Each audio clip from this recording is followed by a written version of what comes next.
Alors, une des questions les plus importantes qu'on puisse se poser dans la vie, c'est la suivante. Est-ce que j'ai la foi? La vraie foi. Pourquoi est-ce que c'est une question si importante? Parce que vous avez peut-être déjà entendu des chrétiens vous dire que c'est par le moyen de la foi seule qu'on peut être sauvé. Si vous fréquentez notre église depuis un certain temps, je suis sûr que vous l'avez déjà entendu, vous l'avez entendu ce matin même. Un des slogans du protestantisme historique, c'est qu'on est sauvé par la grâce seule de Dieu, par le moyen de la foi seule, en vertu de Jésus-Christ seul. Dans la Bible, il est dit par exemple qu'étant donc justifiés par la foi, nous avons la paix avec Dieu par notre Seigneur Jésus-Christ. C'est l'apôtre Paul qui dit ça. Notre confession de foi, à nous, a une section entière intitulée « La foi qui sauve ». Et si vous suivez la série actuelle d'enseignements tirés de la lettre aux Hébreux, qui est en cours depuis plusieurs mois maintenant, vous vous rappelez peut-être que le dernier verset du passage qu'on a étudié la dernière fois, il a été relu par Florian il y a quelques instants, c'est le suivant. « Quant à nous, nous ne sommes pas de ceux qui se retirent pour se perdre, mais de ceux qui croient pour sauver leur âme. » Littéralement, en grec, nous ne sommes pas du recul, nous ne sommes pas de la retraite, mais nous sommes de la foi pour le salut de l'âme. Le mot qui est introduit ici dans le texte de la lettre aux Hébreux est extrêmement important. C'est le mot en grec pistis, à ne pas confondre avec pastis. Et c'est normalement traduit par le mot foi en français, pardon. Et donc vous comprenez pourquoi c'est hyper important de savoir si on a la foi, et pour pouvoir le savoir, de comprendre ce que c'est que la foi. Parce qu'apparemment la foi est un élément essentiel, déterminant, incontournable de notre salut éternel. Alors c'est dire que c'est important, n'est-ce pas? Alors oui, c'est une des questions les plus importantes qu'on puisse se poser dans la vie. Est-ce que j'ai la foi? Est-ce que j'ai la foi? Vous aimeriez le savoir? Alors lisons le texte. Et ce qu'on va voir aujourd'hui, c'est que la foi, la vraie foi, c'est tellement important en effet, qu'on devrait vraiment s'assurer, chacun de nous, que c'est bien ça, la vraie foi, qui conditionne et qui oriente toute notre vie. Lisons dans la lettre aux Hébreux, chapitre 11. Nous allons lire les versets 1 à 22, mais pour faire le lien avec ce qu'on a vu la dernière fois, je vais lire les 2 derniers versets du chapitre précédent. Donc chapitre 10, versets 38 et 39, et on enchaînera avec le texte qui va faire l'objet de notre étude ce matin. « Et mon juste vivra par la foi, mais s'il se retire, mon âme ne prend pas plaisir en lui.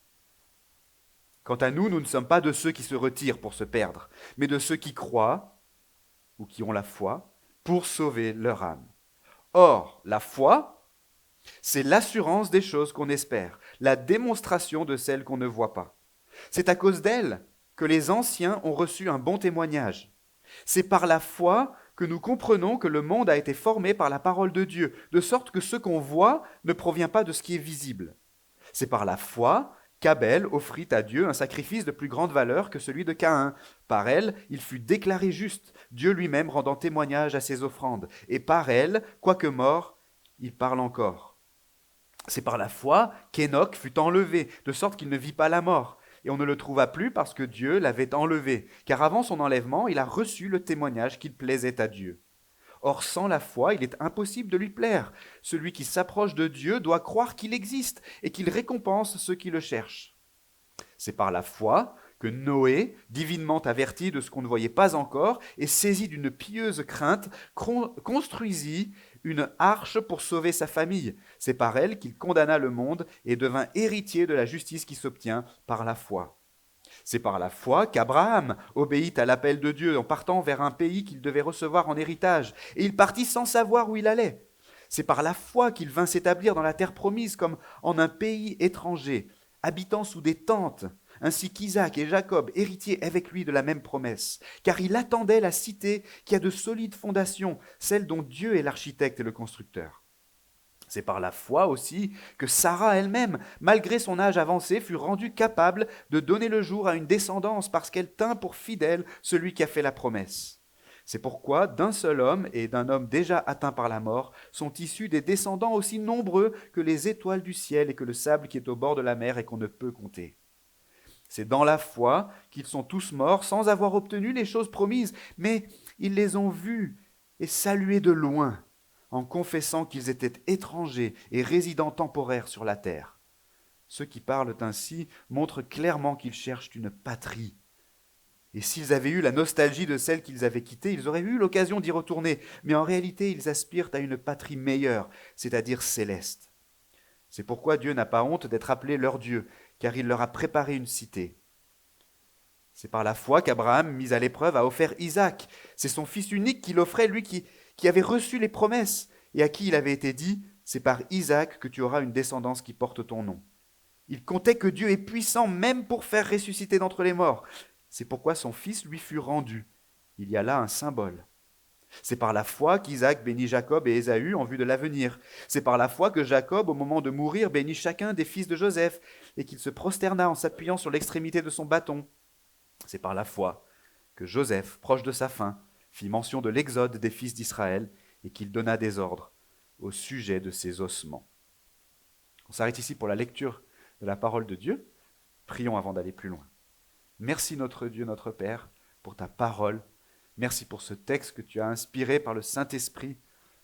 Applique-le maintenant avec puissance à nos vies. Pour cela, Seigneur, ouvre nos oreilles, ouvre notre intelligence et permets-nous, Seigneur, d'accueillir avec foi ce que tu veux nous dire. Amen.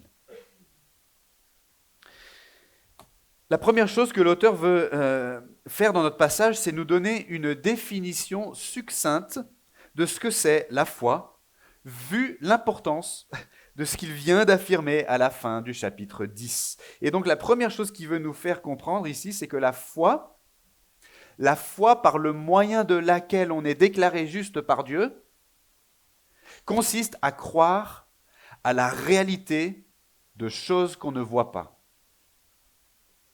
Regardez bien ce qu'il dit dans ces 2 premiers versets. La foi, c'est l'assurance des choses qu'on espère.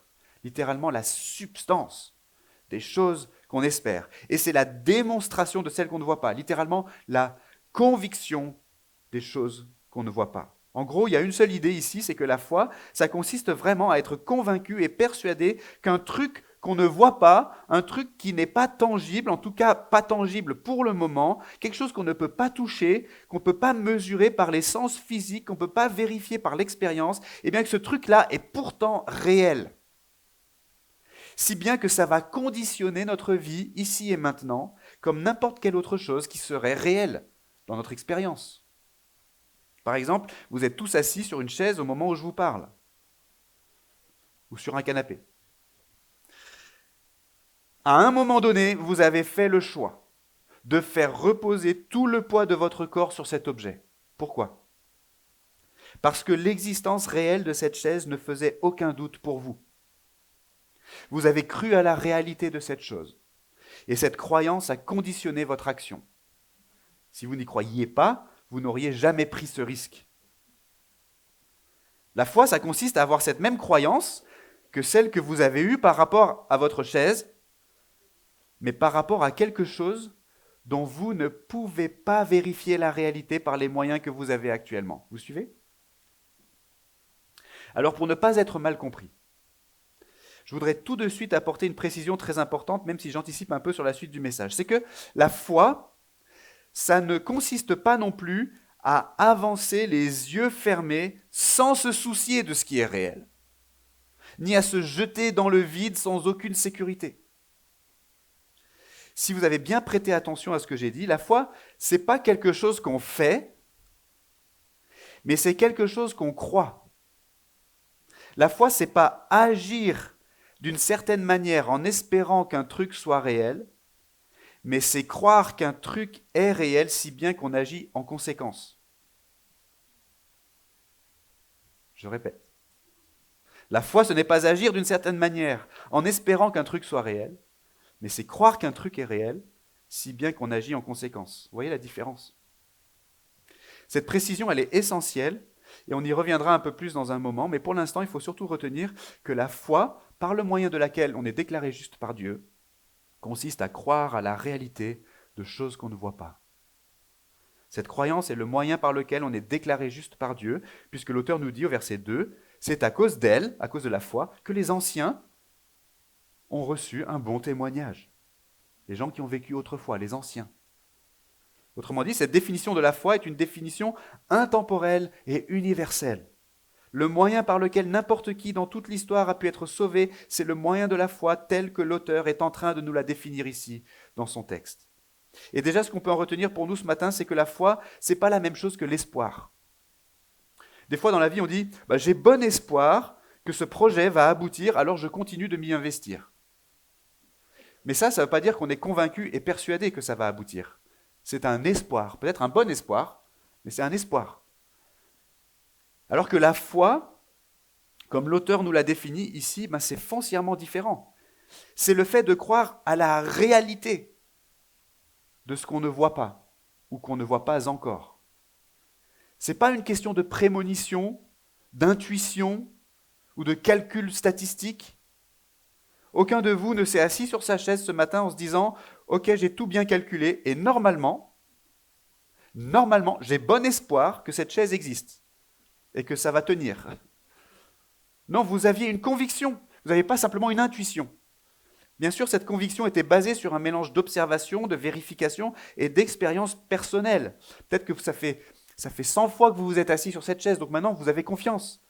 Mais ce que je veux que vous compreniez, c'est que la foi, c'est le même genre de conviction, simplement, ça concerne quelque chose dont vous ne pouvez pas vérifier la réalité par observation ou par expérience personnelle pour l'instant.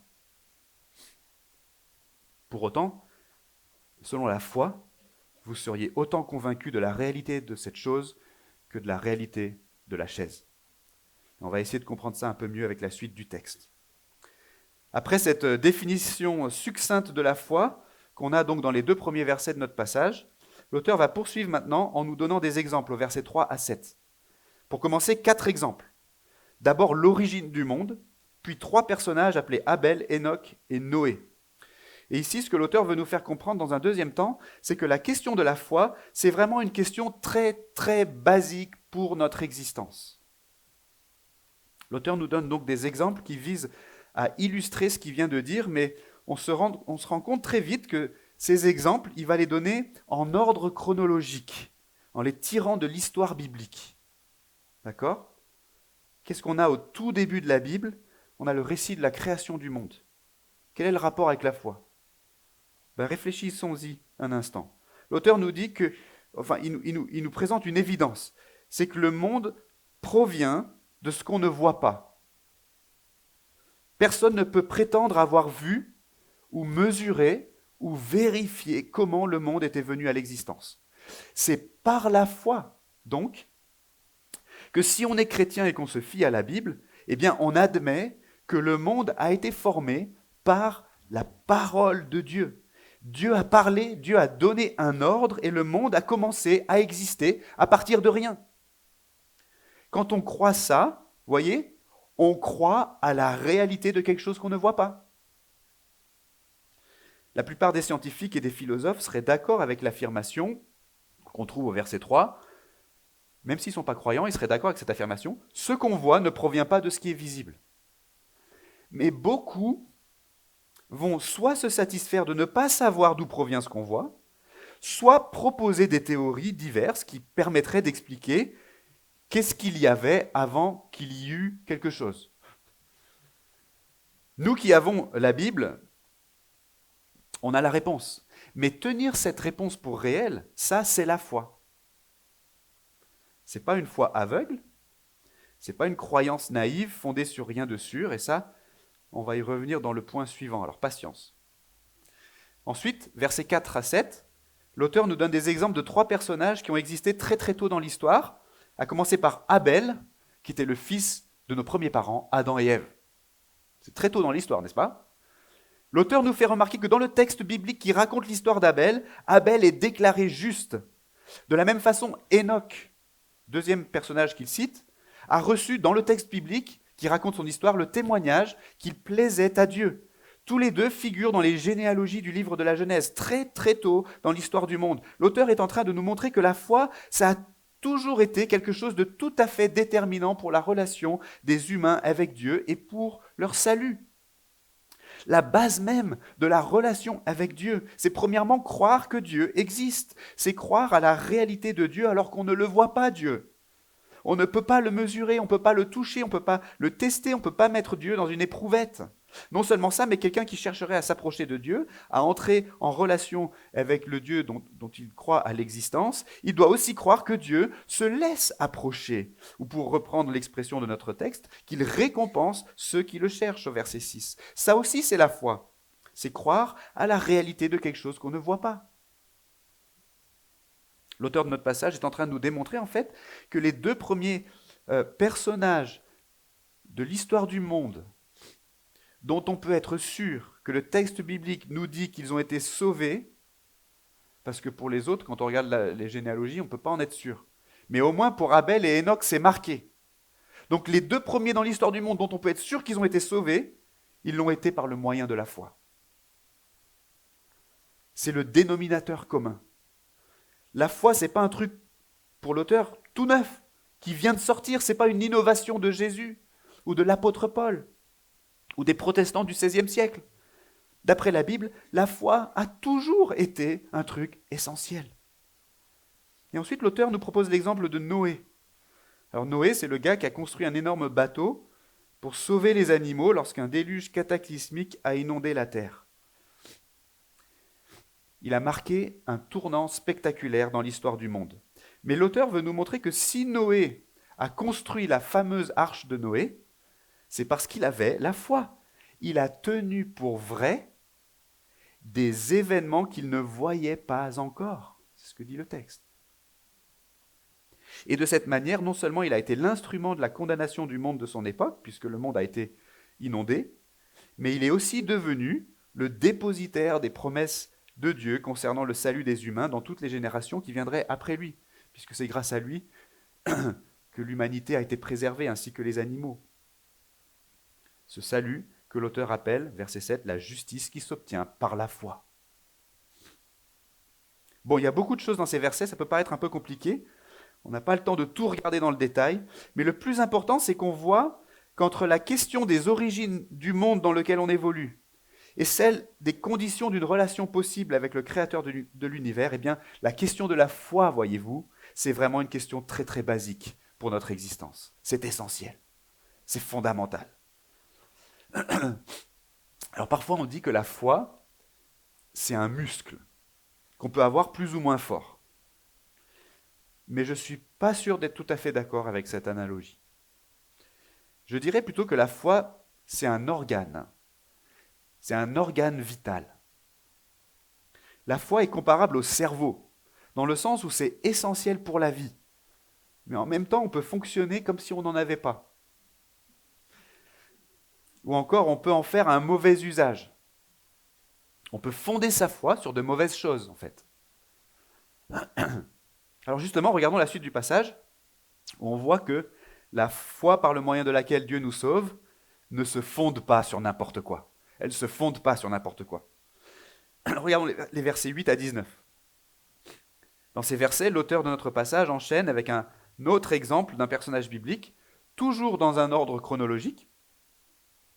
Mais cette fois, il va s'attarder un peu plus sur cet exemple. Il s'agit d'Abraham et de Sarah, sa femme. Ce que l'auteur veut nous faire comprendre ici, et troisièmement, c'est que la conviction de la foi se fonde sur des informations qui sont dignes de foi et qui à leur tour conditionnent nos attentes. La conviction de la foi se fonde sur des informations qui sont dignes de foi et qui à leur tour conditionnent nos attentes. Ce qu'il faut vraiment remarquer dans cette section du texte, les versets 8 à 19, je le répète, c'est l'insistance sur les attentes d'Abraham et de Sarah. Regardez bien. L'auteur nous rappelle que Dieu appelle Abraham, donc toute cette histoire, elle nous est racontée dans l'Ancien Testament, dans le livre de la Genèse. Dieu appelle Abraham et il lui promet un héritage. Et Abraham part sans savoir où il allait, parce qu'il compte sur cet héritage qui lui a été promis. Il s'y attend, de sorte qu'il va même habiter sous des tentes dans un pays étranger, dans l'attente de recevoir cet héritage. Pas de jeu de mots entre les tentes et la tente. Je viens de m'en rendre compte en lisant mon texte. Il habite sous les tentes, dans l'attente de recevoir cet héritage. Versets 8 et 9. Qu'est-ce qu'il attendait? Il attendait la cité qui a de solides fondations, celle dont Dieu est l'architecte et le constructeur. Verset 10. Il l'attendait parce que Dieu l'avait promise. Sarah, sa femme, qui était très âgée et qui ne pensait pas pouvoir avoir un enfant, finalement va avoir un enfant. Pourquoi? Le texte nous dit, l'auteur nous dit, parce qu'elle a tenu pour fidèle celui qui avait fait la promesse. Sarah avait, semble-t-il, une attente qui était fondée sur la promesse de Dieu. Abraham et Sarah sont morts sans être entrés en jouissance de l'héritage qui leur avait été promis, nous dit l'auteur. Mais il nous dit qu'ils sont morts dans la foi parce qu'ils ont vu ces choses de loin et qu'ils les ont saluées de loin. Au verset 13. Vous voyez, jusqu'à la mort, Abraham et Sarah continuaient d'attendre ces choses jusqu'à la fin de leur vie sur la terre. Ils cherchaient une patrie que Dieu leur avait annoncée, verset 14.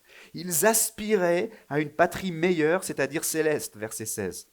Dieu leur a préparé une cité. Vous voyez, l'auteur insiste sur les attentes d'Abraham et de Sarah qui étaient fondées, ces attentes, sur ce que Dieu leur avait annoncé qu'il leur préparait. Et puis l'auteur nous rappelle cette histoire incroyable où Abraham accepte d'offrir son fils unique en sacrifice. Vous avez peut-être déjà lu cette histoire dans la Bible, ou vous en avez entendu parler. Comment est-ce qu'Abraham peut faire une chose pareille? Accepter d'offrir son fils unique en sacrifice. Parce qu'il avait une attente bien fondée. Le texte nous dit, verset 19, il comptait que Dieu est puissant même pour faire ressusciter d'entre les morts.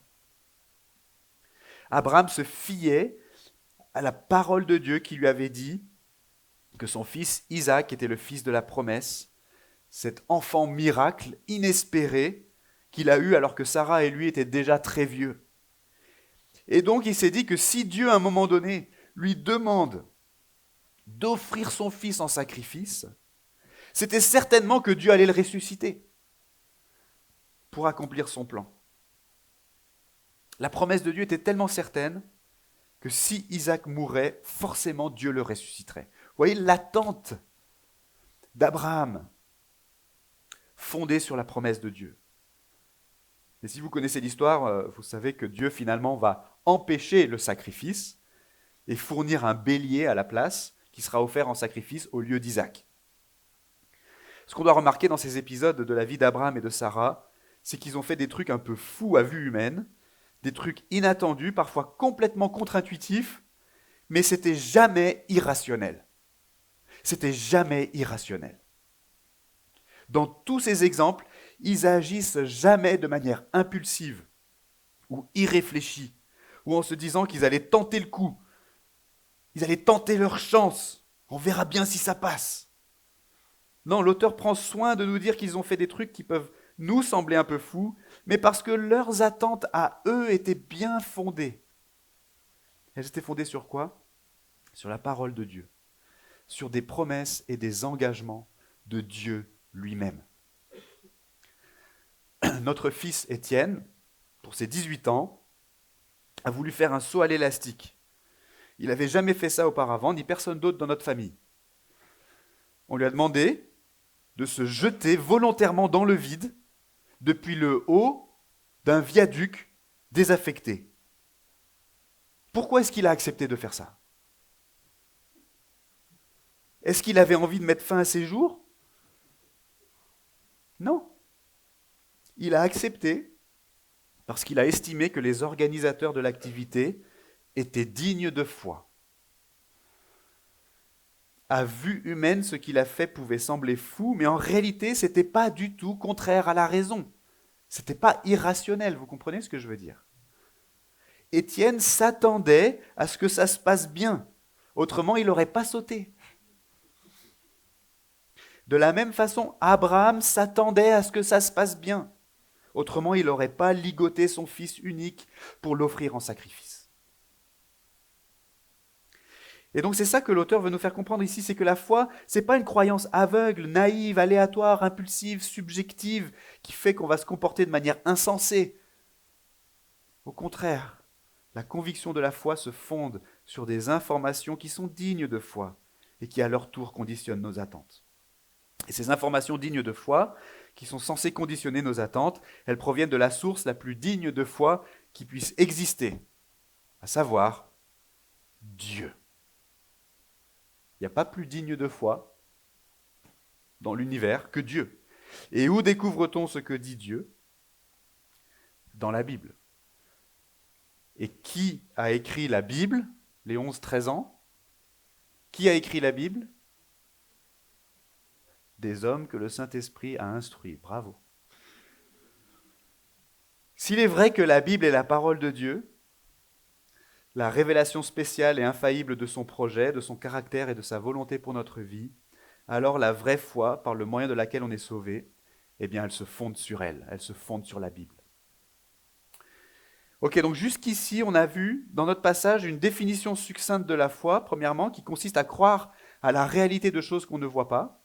On a vu ensuite des exemples tirés de l'histoire biblique, visant d'abord à nous montrer que la question de la foi, c'est vraiment une question très très basique pour notre existence. Puis à nous montrer à travers l'histoire d'Abraham que la foi, c'est pas de la naïveté ou de la crédulité, c'est pas fermer les yeux et espérer que tout se passe bien, ça consiste au contraire à fonder nos attentes sur les promesses et les engagements de Dieu lui-même. Maintenant, dernièrement, l'auteur veut nous montrer que tout ça, ça nous donne en principe un cap ou une orientation fiable pour toute notre vie. Dans les derniers versets de notre passage, les versets 20 à 22, l'auteur cite encore l'exemple de 3 personnages bibliques, toujours en ordre chronologique. Ces 3 personnages sont Isaac, Jacob et Joseph. Dans les 3 exemples, il est question de la fin de la vie de quelqu'un et de la transmission de quelque chose à la génération suivante. Et donc le motif qu'on a dans ces 3 personnages, c'est celui d'une histoire dont on attend un dénouement, mais ce dénouement, il est peut-être loin dans l'avenir. Isaac bénit Jacob et Ésaü, verset 20, en vue de l'avenir, dit l'auteur. Jacob, au moment de mourir, bénit chacun des fils de Joseph, verset 21. Joseph, proche de sa fin, donna des ordres au sujet de ses ossements, verset 22. Vous voyez, le dénouement est encore à venir, peut-être loin dans l'avenir. Joseph attendait par la foi que sa descendance sortirait un jour d'Égypte pour rejoindre la terre promise, et il ne voulait pas que ses ossements restent en Égypte quand ce jour viendrait. Tous ces gens visent quelque chose dans l'avenir. Imaginez que je vous dise que dans 1 an, la région Auvergne-Rhône-Alpes va complètement disparaître à cause d'une météorite qui va percuter la Terre précisément ici. Selon que vous me croyez ou non, vous allez organiser votre vie présente de différentes manières. Si vous ne me croyez pas, il n'y a peut-être pas grand-chose qui va changer à votre vie quotidienne. Mais si vous me croyez, vous allez peut-être prendre des dispositions pour préparer votre déménagement. Vous allez peut-être essayer d'inciter les membres de votre famille ou vos amis à faire comme vous. Et supposons que vous êtes en fin de vie et que de toute façon, vous n'allez pas vivre encore 1 an. Ok ? C'est possible, je sais pas. Si vous me croyez, vous n'allez quand même pas juste vous en ficher. Vous allez sûrement quand même essayer de transmettre l'information à vos enfants ou à vos petits-enfants. Vous allez peut-être même leur demander de mettre vos objets de valeur à l'abri pour qu'ils ne disparaissent pas dans le cataclysme qui va arriver dans 1 an. Hein ? Selon que vous me croyez ou non, votre vie va être orientée différemment. La question que vous devez trancher, en fait, c'est la suivante. Est-ce que Alex dit vrai ? Est-ce que vous pouvez croire à la réalité de ce truc que vous ne voyez pas, mais que je vous annonce ? Et peut-être que vous auriez quelques moyens d'éprouver non pas la véracité de ce que je vous dis, parce que vous ne pouvez pas vous transporter dans le temps et vérifier s'il y a une météorite qui va effectivement s'écraser sur la région Auvergne-Rhône-Alpes dans 1 an, mais vous pourriez éprouver ma fiabilité en tant que témoin. De la même façon, la vraie question qu'on doit tous se poser aujourd'hui, c'est la suivante. Est-ce que la Bible dit vrai ? On sait que Dieu, s'il existe, par définition, il dit vrai. Dieu est fiable par nature puisqu'il est Dieu. Il ne ment pas et il ne se trompe jamais.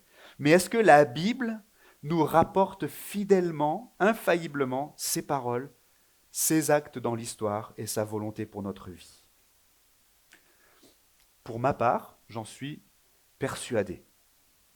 pour des raisons que je n'ai pas le temps de développer ici. Mais si vous désirez approfondir le sujet, je vous conseille un livre, le livre de Paul Wells, intitulé « Dieu a parlé ».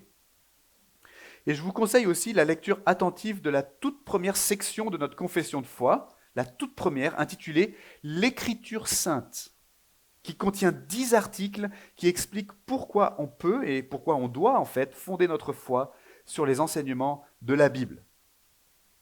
Il y a des exemplaires de notre confession de foi sur la table vers le point info dans le couloir rouge si ça vous intéresse de les regarder. En tout cas, si la Bible dit vrai, alors la vraie foi qui se fonde sur la Bible nous donne logiquement un cap, une orientation fiable pour toute notre vie. Parce que le cœur du message de la Bible, justement, ça concerne le sens de notre existence et un dénouement qu'on attend. Le cœur du message de la Bible, c'est qu'on a tous besoin d'être réconciliés avec notre Créateur.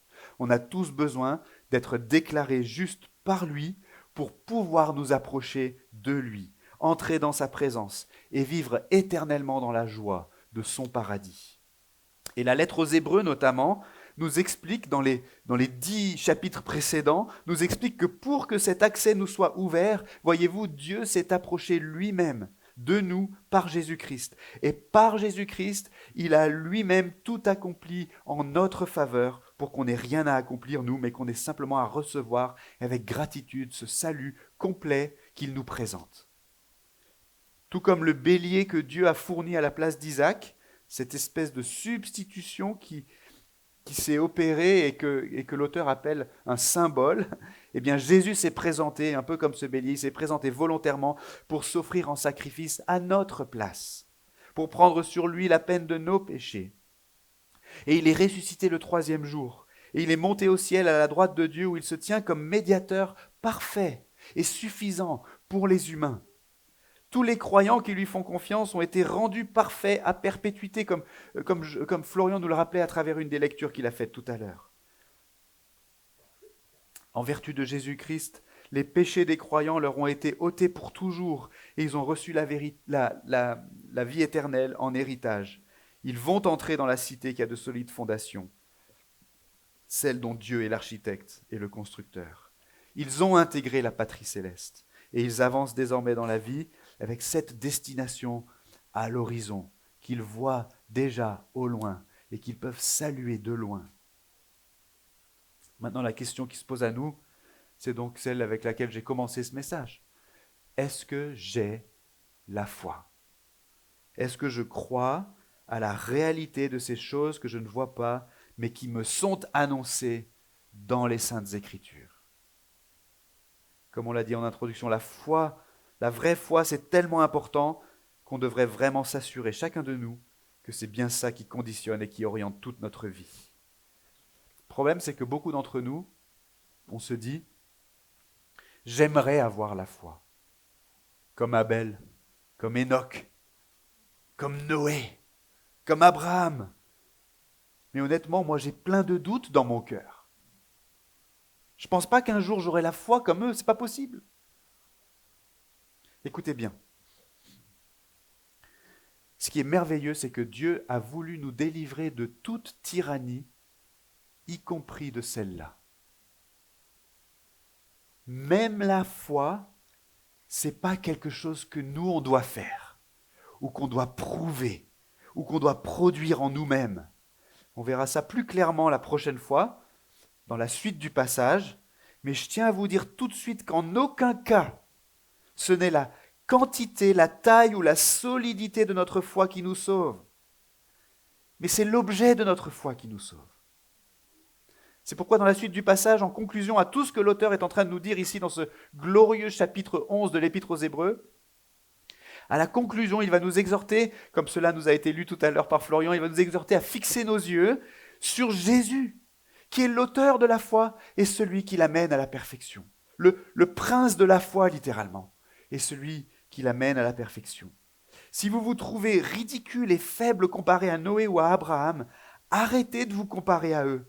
Passez moins de temps à regarder à l'intérieur de votre cœur pour essayer d'évaluer votre foi et passez plus de temps à regarder à Jésus-Christ, à l'extérieur de vous-même, à celui qui est le prince de votre foi et celui qui l'amènera à la perfection. Si la foi par le moyen de laquelle on est déclaré juste par Dieu consiste à croire à la réalité de choses qu'on ne voit pas, eh bien la foi consiste avant tout et fondamentalement à croire à la réalité de Jésus-Christ. Si vous désirez progresser dans ce domaine, Dieu a vraiment mis à notre disposition des moyens très simples et ordinaires pour ça, et gratuits. La participation à la vie de l'Église de Jésus-Christ. La solidarité avec les frères et sœurs dans la foi, qui sont membres de son corps. L'étude et l'écoute de la Bible, qui est sa parole. Je termine en vous citant la section de notre confession de foi à laquelle je faisais référence tout à l'heure, intitulée « La foi qui sauve ». Le don de la foi par lequel les élus sont rendus capables de croire pour le salut de leur âme est l'œuvre de l'Esprit de Christ dans leur cœur. La foi est d'ordinaire façonnée par le ministère de la parole, lequel ainsi que l'administration des sacrements et la prière l'accroissent et la fortifient. Par cette foi, un chrétien croit que tout ce qui est révélé dans la parole est vrai, puisque l'autorité de Dieu lui-même s'y exprime. Et il se comporte de façon différente selon la nature des textes variés qu'elle contient. Le croyant donc obéit au commandement, il tremble devant les menaces, et il saisit les promesses de Dieu pour cette vie et pour celle qui est à venir. Mais en vertu de l'alliance de grâce, les actes principaux de la foi qui sauve sont d'accepter et de recevoir Christ seul, et de se reposer sur lui seul pour la justification, la sanctification et la vie éternelle. La foi est diverse en degrés, elle est faible ou forte. Elle peut être souvent et de différentes manières assaillie et affaiblie, mais elle obtient la victoire.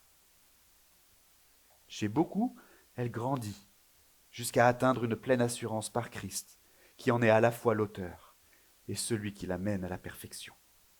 Amen. Prions. Merci pour ta parole, Seigneur. Fais-la maintenant, s'il te plaît, fructifier dans nos cœurs et dans nos vies, pour ta gloire. Amen.